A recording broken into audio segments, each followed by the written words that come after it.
자, 오늘은 청년의 때 청년이 되다 그 마지막 시간으로 청년의 자유는 무엇을 향하는가 라는 제목으로 하나님 말씀을 나누겠습니다. 우리의 삶을 가만히 돌이켜보면 우리는 어디엔가 갇혀서 산다 이런 생각을 하게 되는 것 같습니다. 예를 들면 학교에서 공부를 하다 보면 좀 1등을 해야 한다 혹은 공부를 잘해야 한다라고 하는 어떤 성공에 갇힌 삶을 사는 사람도 있고, 또 어떤 사람들은 아파도 결석 한번 못하고 성실하게 살아야 한다라고 하는 그 무게에 짓눌려 사는 사람도 있고, 또 어떤 사람은 큰아들이니까 나는 어떤 책임을 져야 한다는 것 속에 갇혀 있는 사람도 있고, 어떤 사람은 착함이라는 것들 속에 그 색깔 속에 갇혀서 사는 사람도 있고, 어떤 사람들은 종교적 의무라고 하는 그런 죄책감에 갇혀서 사는 사람들도 있습니다. 어쩌면 우리 모두는 혹시 어딘가에 갇혀서 살고 있지 않나, 그래서 우리에게 자유라고 하는 것이 상대적으로 적어진 것은 아닌가, 이런 생각들을 종종 하곤 합니다.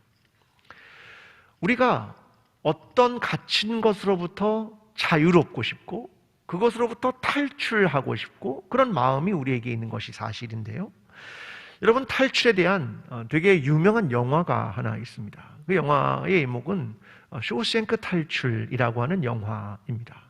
아마 많은 분들이 본 영화일 텐데요, 저 영화는 한 사람이 쇼생크라고 하는 곳에 갇히게 됩니다. 감옥이죠. 근데 원래는 죄가 없는데 누명을 쓰고 갇히게 됩니다. 근데 그 주인공이 처음으로 몰래 얻게 된 것이 하나 있었고요, 그거를 얻고자 했습니다. 그게 뭐냐면 주강용 망치였습니다. 그러니까 아주 작은 돌 같은 거를 다듬는 아주 작은 망치였는데요, 사람들은 이렇게 생각했죠. 저 망치 하나로 과연 벽을 뚫을 수 있을까? 그건 불가능하다고 생각했습니다. 근데 주인공은 자그마치 16년 동안 그 망치로 벽을 뚫습니다. 그리고 탈출에 성공한다라는 이야기를 담고 있습니다. 그런데 더 재미있는 것은 이 영화의 제목입니다. 자, 이 쇼생크 탈출이라고 하는 이 말은 우리가 영어로 쓰면 escape 뭐 이렇게 쓰면 될 것 같습니다. 그런데 탈출이라는 용어를 escape이라고 쓰지 않고 redemption이라는 말을 사용합니다. 여러분, 이 redemption이라는 말은 원래 구원이란 뜻이거든요. 이게 되게 기독교적인 용어인데 이 말은 조금 더 자세히 말하면 구속, 그런 말입니다. 자, 구속이라는 말은 구원하고 약간 다른데, 구속은 내가 강을 건넌다 그런 뜻입니다. 내가 이전과는 다른 삶을 산다. 그래서 이전의 삶과는 결별한다. 그래서 하나님의 자녀로 살아간다. 이런 뜻이 원래 구속이라고 말하는 redemption이라고 하는 뜻입니다. 그런데 이 탈출이라는 자유를 얻고자 하는 탈출이라는 용어를 구속이라는 단어로 사용하고 있다는 거죠. 이런 생각을 해봤습니다. 여러분, 구원을 가장 잘 표현하는 이스라엘의 역사가 있다면 그건 출애굽기입니다. 자, 출애굽, 어디에서 노예로 살았던 그들의 삶이 자유를 얻었다, 이 이야기를 드러내는 거죠. 근데 그 자유의 이야기는 뭐냐면 구원에 대한 이야기입니다. 그러니까 구원과 자유라고 하는 건 사실 굉장히 같은 의미를 담고 있다, 이게 성경이 우리에게 보여주는 겁니다. 저는 오늘 여러분과 함께 그 자유에 대한 이야기를 조금 나눠보고 싶은 것입니다. 자, 오늘 다루고 있는 민수기 6장의 이야기는 굉장히 독특한 이야기를 다루고 있습니다. 이것은 나실인의 서원이라고 하는 겁니다. 나실인의 서원이 왜 독특하냐면, 우리는 보통 율법을 다룰 때 이렇게 생각을 합니다. 율법이란 의무조항입니다. 무엇을 해야 하고 무엇을 하지 말아야 한다, 이런 것을 담고 있는 것이 율법의 내용이라고 생각합니다. 그래서 예를 들면 살인하지 말라, 간음하지 말라, 도둑질하지 말라, 이런 표현들을 사용하고 있는 것입니다. 그런데 오늘 나실인의 이야기는 이런 의무 조항이 아닙니다. 내가 자유롭게 선택한다라고 하는 아주 독특한 율법을 우리에게 설명하고 있는 겁니다. 내가 스스로 거룩한 삶을 선택하라. 내가 나실인이 되려고 한다면 세 가지를 지키면 된다. 첫 번째는 내가 포도주와 독주를 멀리하고 머리에 삭도를 대지 않고 시체를 가까이 하지 말고 내가 거룩한 삶을 결정해라. 이런 얘기를 우리에게 들려주고 있는 것입니다. 여러분, 중요한 건 이런 얘기죠. 자유라고 하는 이것의 가치가 얼마나 큰가, 이걸 우리에게 들려주는 겁니다. 여러분, 사실 자유란 그냥 얻어지는 것이 아닙니다. 자유란 그냥 유지되는 것도 아닙니다. 그래서 자유란 의미 없이 행해서는 안 되는 것입니다. 이 자유는 과연 무엇을 위해 사용해야 하는가? 이 자유를 어디에 써야 하는가? 이것이 우리에게 대단히 중요한 일이라는 것을 보여주고 있는 본문이 오늘 우리가 읽은 민수기 6장의 본문입니다. 자, 이 나실의 서원은 무엇을 이야기하냐면 이 말은 한마디로 이런 겁니다. 자기 몸을 구별한다. 근데 이게 히브리어로 말하면 이런 겁니다. 자신을 격리시킨다. 나 자신을 절제한다. 이런 뜻이거든요. 그러니까 코로나 시대에 내가 스스로를 격리시키는 것하고 되게 비슷한 의미 아니겠습니까? 자, 그러면서 1절에 이렇게 이야기합니다. 여호와께서 모세에게 말씀하여 이르시되 이스라엘 자손에게 전하여 그들에게 이르라. 남자나 여자가 특별한 서원, 곧 나신의 서원을 하고자 하고 자기 몸을 구별하여 여호와께 드리려고 하면, 자, 여기서 나실인 이 말은 네지르 엘로힘이라는 말입니다.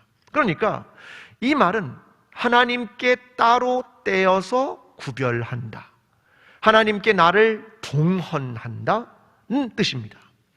자, 이 사람들은 주로 30일간, 적어도 30일간의 기간을 구별된 삶을 살았다라고 하는 거죠. 남성과 여성 관계가 없습니다. 여자 나실이는 네지라라고 불렀습니다. 그러니까 남자나 여자나 내가 자유롭게 거룩함을 선택할 수 있다, 그것을 의미하는 겁니다. 우리가 아는 나실인들이 있죠. 예를 들면 삼손, 세례 요한, 사무엘, 다 나실인입니다. 근데 이들은 태어나면서부터 나실인이거나 어머니의 서원으로 나실인이 된 독특한 경우입니다. 사실 일반적인 경우는 오늘 민수기 6장의 이 내용입니다. 그러니까 누구나 내가 나실인이 되는 걸 선택할 수 있다라고 하는 거죠. 여러분, 이런 것을 했던 사람들의 기록이 등장합니다. 예를 들면 바울입니다. 사도행전 18장 18절은 이렇게 말합니다. 바울이 머리를 깎은 얘기를 등장합니다. 바울이 일찍이 서원이 있었으므로 겐그레아에서 머리를 깎았더라. 저쪽이 무슨 말이냐면 나실인으로 서원에서 머리를 길었다가 서원의 기간이 끝나서 머리를 깎았다, 그 이야기를 하고 있는 겁니다. 여러분, 이 이야기는 우리의 삶에서 자유로운 선택을 한다, 무엇을 위해? 거룩함을 위해 라고 하는 것을 의미하는 것입니다. 여러분, 우리의 신앙을 가만히 잘 생각해 봐야 합니다. 우리의 신앙은 자유로운 선택으로부터 출발했죠. 예수 그리스도를 믿을 것이냐, 믿지 않을 것이냐. 여러분, 선택한 것 아닙니까? 여러분, 구원 받은 다음에 선택이 없어졌습니까? 내가 예수 그리스도의 뒤를 따를 것이냐, 따르지 않을 것이냐. 오늘의 삶도 똑같은 걸 만나게 됩니다. 내가 말씀대로 행할 것이냐, 행하지 않을 것이냐. 우리는 늘 이 자유로운 선택 속에서 살아가게 된다는 겁니다. 여러분, 자유란 얼마나 소중한 것인지 모릅니다. 하나님이 아담과 하와가 선악과를 따먹었지만 그들에게 자유를 빼앗지 않았습니다. 왜요? 이 자유가 너무나 소중한 것이었기 때문입니다.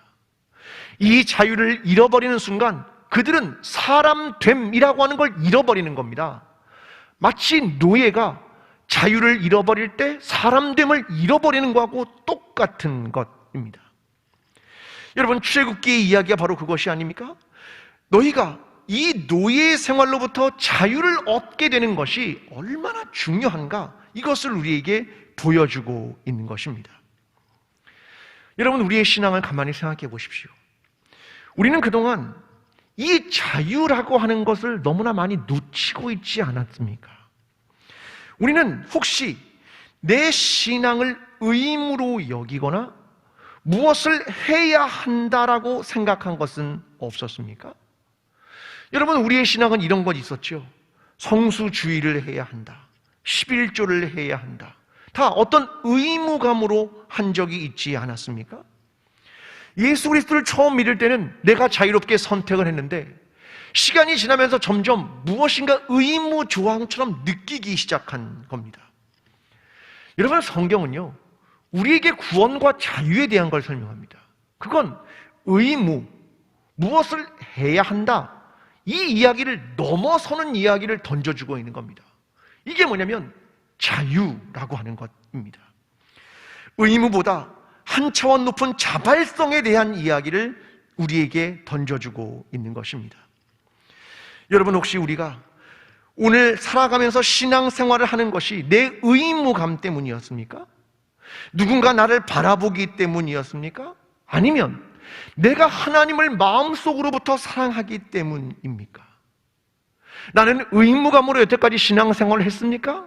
아니면 내 마음의 중심과 동기가 움직였냐는 말입니다.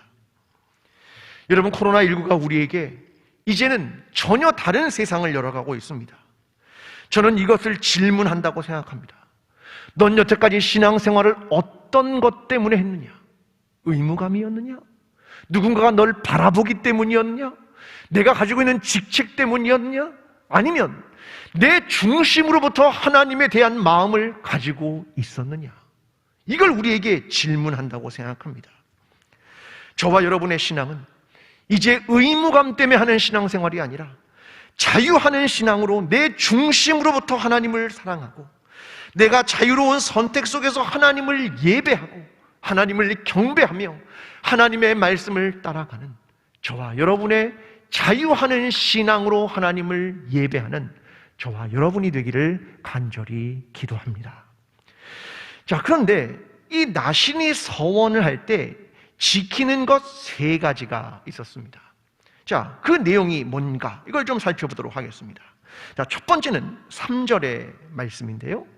자, 제가 읽어보겠습니다.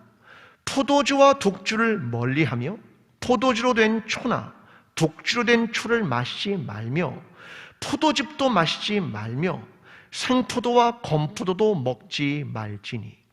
자, 포도로 된 술, 즙, 생포도, 건포도, 어떤 초도 마시지 말아라, 그것을 의미합니다. 어떤 분들은 이렇게 질문할 수 있습니다.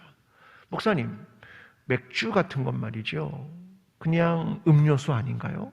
이렇게 말하는 분도 있을지 모르겠습니다. 근데 여기에 독주라고 하는 이것이 쉐카르라고 하는 맥주를 의미합니다.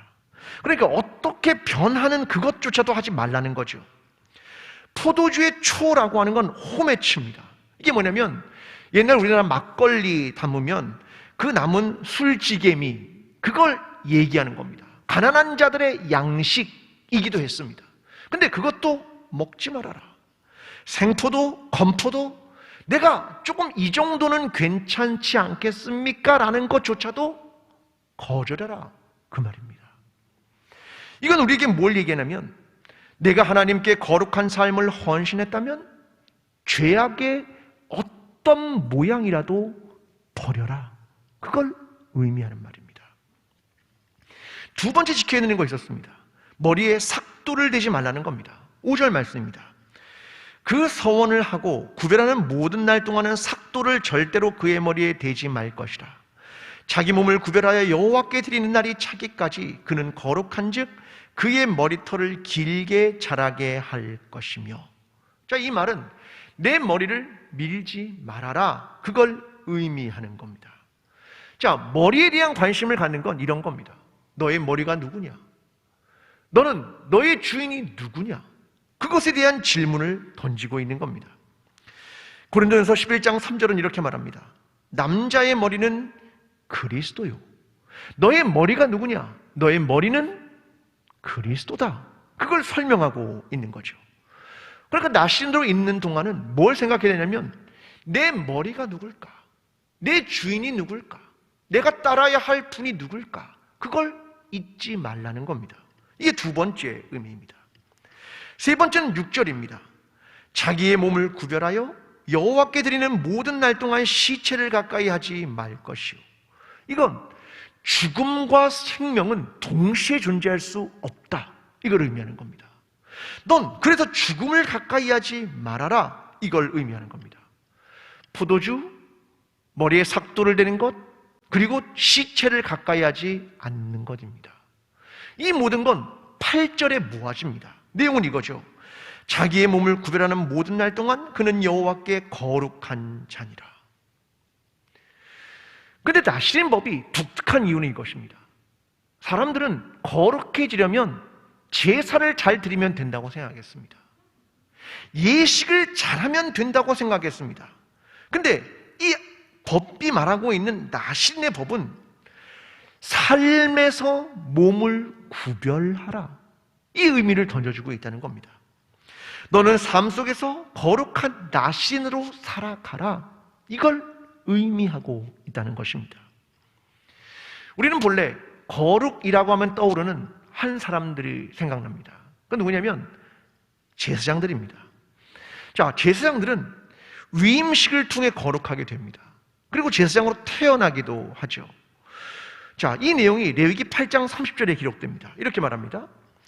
모세가 관유와 제단 위에 피를 가져다가 아론과 그의 옷과 그의 아들들과 그의 아들들의 옷에 뿌려서 아론과 그의 옷과 그의 아들들과 그의 아들들의 옷을 거룩하게 하고, 두 가지를 뿌려라. 관유, 기름과 피다. 그걸 제사장과 제사장의 옷에 뿌리라는 겁니다. 제사장들은 회막문을 나가지 못하고 7일 동안 격리됩니다. 자, 그런데 그들이 이제 거룩하게 되었습니다. 아론의 자손으로 태어났고 그들은 거룩한 옷을 입어서 제사장이 되었습니다. 그럼 거룩해진 거죠. 근데 문제는 그 다음입니다. 아론의 아들인 나답과 아비후가 잘못된 불을 써서 그 자리에서 즉사하게 됩니다. 여러분, 이게 뭘 의미합니까? 거룩한데 갑자기 죽임을 당한 겁니다. 왜요? 잘못된 일들 때문입니다. 자, 하나님께서 지금 말씀하시는 건 이겁니다. 내가 거룩하냐? 그런데 그 거룩함은 평생 유지될 수 있다고 생각하느냐? 아니다. 그걸 의미하는 겁니다. 그래서 하나님이 아론에게 이렇게 말씀을 주십니다. 레위기 10장 9절부터 이렇게 말합니다.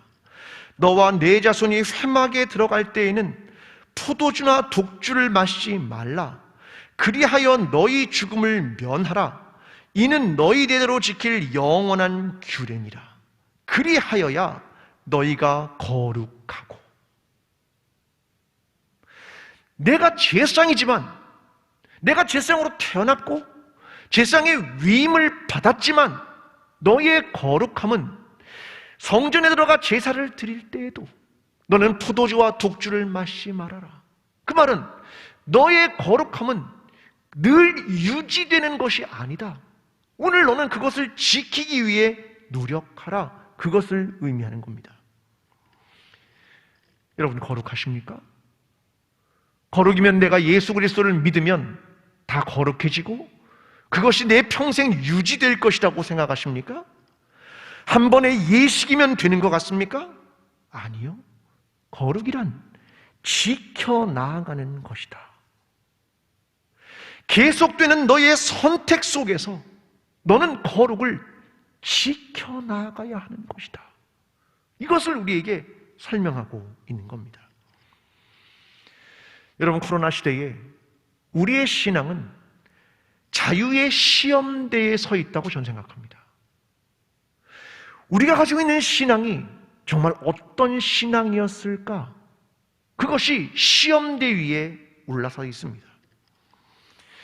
여러분, 우리는 이런 생각을 하죠. 지금 사회적 거리두기 2단계입니다. 그러면 20%거든요. 예전에는 모두가 올 줄 알고 나누고자 했습니다. 그런데 지금은 나누지 않습니다. 왜요? 각자가 자유롭게 선택을 합니다. 그래도 문제가 없다는 걸 안 겁니다. 아하, 자유로운 결정이 괜찮은 거였구나. 서로가 서로를 배려하면서 잘 결정해 나가는구나. 오신 것도 잘한 거고 또 집에서 예배드리는 것도 잘한 겁니다. 각자의 결정과 선택이기 때문에 그렇습니다. 그런데 이런 결정도 내리기 시작하죠.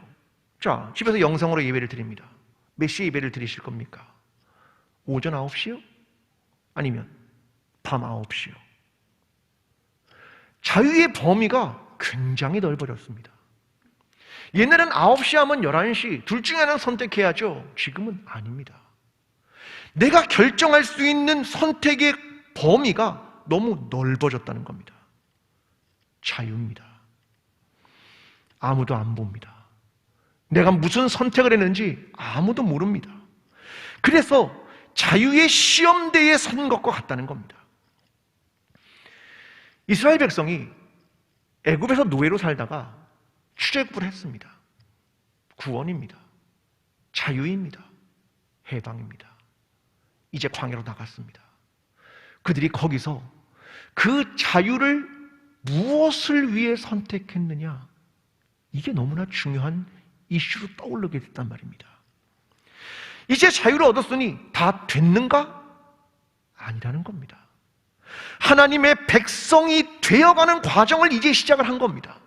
그 자유를 얻었는데 그걸로 무엇을 하려고 하느냐?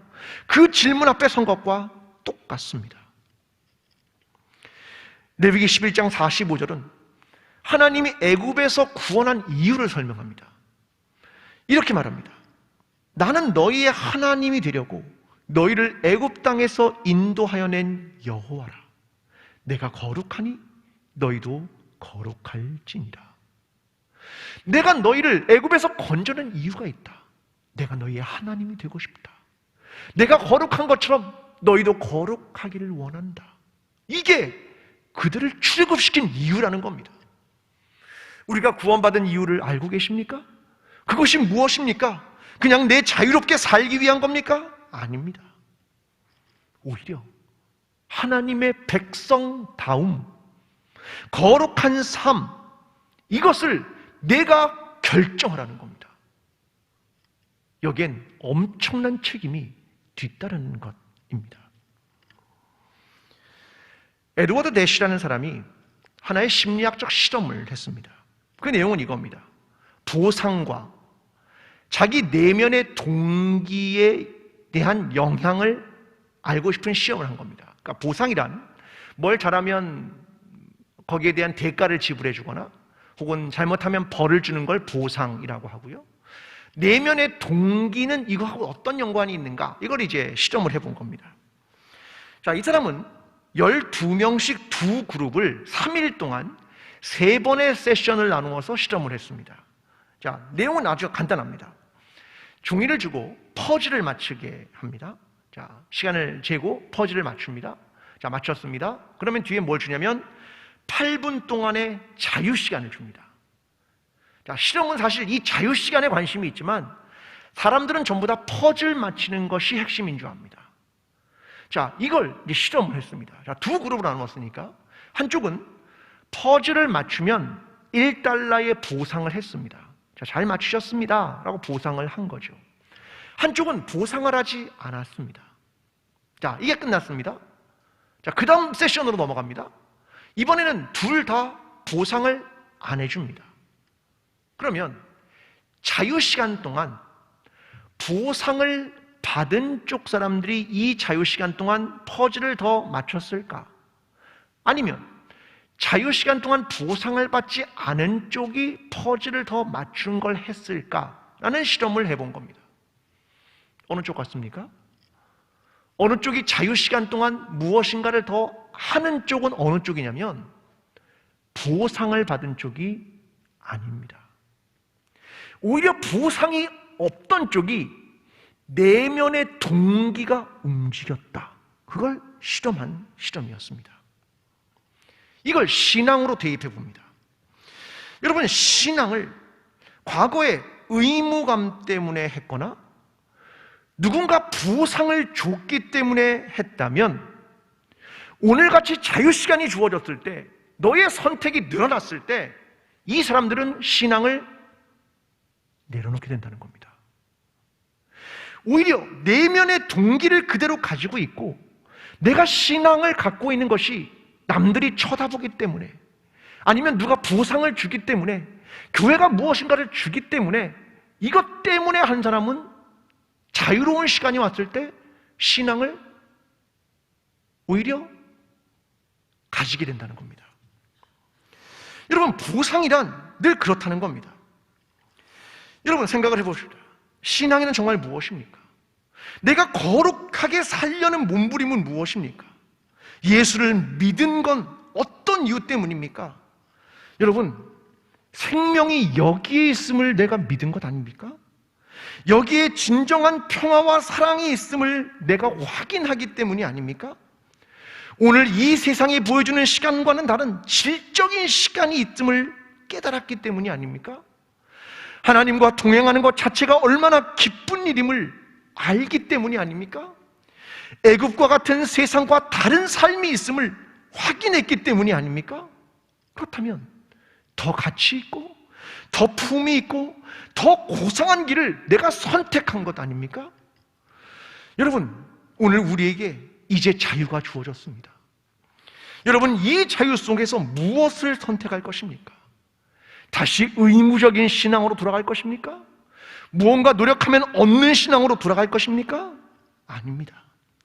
여러분, 오늘 우리에게 주어진 이 자유의 시간, 이 청년의 때에 우리는, 저와 여러분의 선택은 나실인이 되는 특별한 서원을 시작하면 좋겠습니다.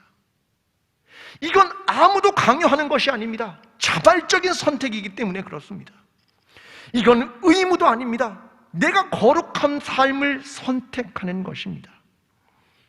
여러분, 이것이 어린아이가 가지고 있던 의무적이거나 상을 받기 위해서나 벌을 받기 때문에 하는 신앙이 아니라 청년의 신앙으로 변화되어 가는 것입니다.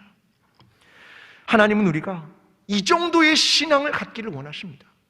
너희의 자유를 통하여 내가 선택을 하라. 거룩함을, 하나님의 백성다움을, 진정한 가치와 품위와 생명의 길을 선택하라. 그걸 우리에게 말씀하시는 겁니다. 하나님께서 아모스 선지자를 통해서 아모스 2장 11절과 12절에 이렇게 말씀하셨습니다. 또 너희 아들 중에서 선지자를, 너희 청년 중에서 나실인을 일으켰나니. 너희 청년 중에 누구를 일으켰다고요? 나실인을. 나실이라는 말은 무슨 말입니까? 거룩한 사람이라는 말이죠. 근데 그 거룩함이 단순히 거룩한 사람만 의미하는 게 아니라 스스로 서원하고, 스스로 구별하고, 스스로 거룩함을 선택하고, 스스로 죄와 타협하지 아니하고, 스스로 주님을 머리로 인정하고, 스스로 죽음과 함께 살아가지 않는 생명의 삶을 선택한 사람들, 그들을 하나님이 일으키셨다. 그것을 이야기하는 겁니다. 여러분, 스스로 선택하십시오. 거룩한 삶을, 하나님이 원하시는 하나님의 백성으로서의 삶 말입니다. 우리는 마음에 이런 의심이 듭니다. 내가 이 길을 선택하면 괜찮을까? 세상적으로 성공하지 못하지 않을까? 그런 두려움이 찾아올 때도 있습니다. 하나님은 이 본문 다음에 하나의 축복을 선포해 주셨습니다. 민수기 6장의 마지막 구절은 이렇습니다. 여호와는 내게 복을 주시고 너를 지키시길 원하며 여호와는 그의 얼굴을 내게 비추사 은혜 베푸시기를 원하며 여호와는 그의 얼굴을 내게로 향하여 드사 평강 주시기를 원하노라 할지니라 하라. 하나님은 이런 거룩한 삶을 사는 사람들, 그 사람들을 향하여 말씀하시는 겁니다. 넌 두렵냐? 거룩한 길을 선택하는 것이 두려우냐? 무엇을 빼앗길 것처럼, 성공하지 못할 것처럼 두려우냐? 하나님은 약속하십니다. 내가 너에게 복을 주며 너를 지키며 너에게 은혜를 베풀며 너에게 평강을 허락할 것이다. 너는 나에 대한 신뢰를 가지고 거룩한 삶을 스스로 선택하라. 그것을 우리에게 주시는 것입니다. 오늘 저와 여러분의 신앙이 이제 어린아이의 신앙, 의무감으로, 책임감으로 누가 보기 때문에, 보상을 얻기 때문에 따라가는 신앙이 아니라 하나님만을 우리의 마음속에 사랑하며 하나님만을 예배하며 우리의 중심으로부터 하나님을 찾으며 진정한 거룩함을 향하여 우리 스스로 결정하고 하나님의 뜻을 따라 살아가는, 그 자원하는 마음으로 거룩하게 살아가는 청년의 신앙으로 거듭나게 되는 저와 여러분이 되기를 간절히 축원합니다. 기도하겠습니다. 사랑하는 하나님, 누구나 이 나실인이 될 수 있었습니다. 자신이 원하기만 한다면 거룩한 삶을 선택할 수 있었습니다. 하나님, 오늘 우리에게 더 많은 자유가 부여된 세상을 살아갑니다. 이 자유로 무엇을 선택할 것입니까? 자기의 이익과 성공입니까? 아니면 거룩함입니까? 하나님, 우리의 마음으로부터 하나님을 사랑하고 우리 스스로의 결정이 거룩함을 선택하며 살아가는 하나님의 백성들이 되게 도와주시옵소서. 예수 그리스도의 이름으로 기도합니다. 아멘. 사랑하는 광주제일교회 성도 여러분, 어린아이의 일을 벗어버리십시오. 이제 청년의 신앙으로 나아가십시오. 의무감이나 죄책감이 아니라 자유 안에서 자원하는 마음으로 하나님께 나아가십시오. 거룩한 삶을 선택하십시오. 죄와 결별하며 주님만을 머리로 인정하며 죽음을 멀리하십시오. 하나님께서 우리를 거룩한 나실인으로 부르십니다. 청년의 시간, 청년의 신앙을 가진 사람이 되십시오. 주님이 우리와 함께 하실 것입니다. 이제는 우리를 위해 스스로 십자가 지는 것을 결정하신 예수 그리스도의 은혜와 인간의 구원과 자유를 위해 아들을 아낌없이 내어주신 하나님 아버지의 사랑과 오늘도 자유하는 신앙으로 나아가기를 원하는 성령님의 인도하심이 나신으로 거룩한 삶을 살아가기로 결정하며 자원하는 신앙, 성숙한 신앙으로 나아가기를 원하는 모든 예배자들 위해, 광주제일교회 위해, 회복을 갈망하는 나라와 온 세계 위해 지금부터 영원까지 함께 하시기를 간절히 축원하옵나이다. 아멘.